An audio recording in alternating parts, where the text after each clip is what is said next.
को बात करो करते चुप थे को की यार बनाते तुम भी तो छी वरते लो आप दादी अच्छी दादी मैं नहीं दादी दादी मुश्किल आएंगे नहीं नहीं मुश्किल है मुश्किल ओ ये लाइट का पानी गोती आदि है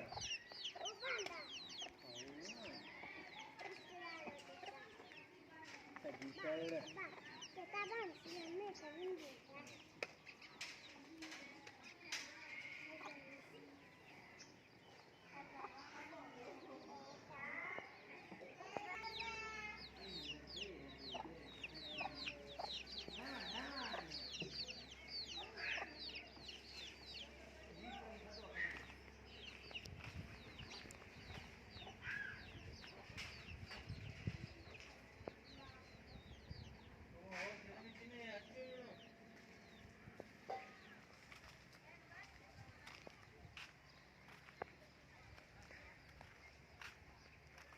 माशाल्लाह ये खूबसूरत नज़ारे देख के हमारे गांव का,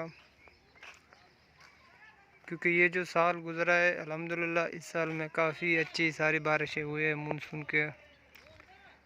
तकरीबन 7-8 साल के बाद ऐसी बारिशें हमने देखने को मिली हैं। ये देखो सरसब्ज़ व शादाब हो गया दरख्त।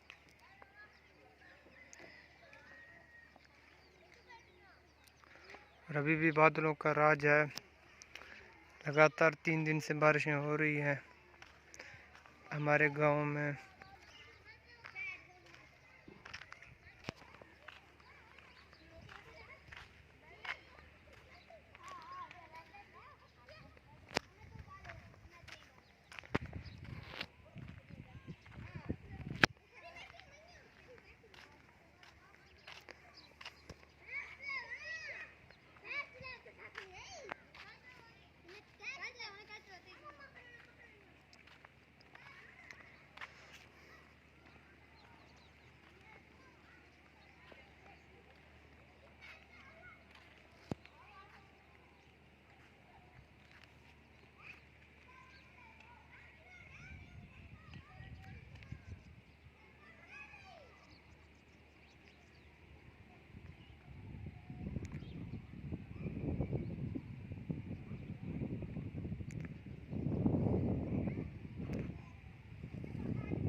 वो आता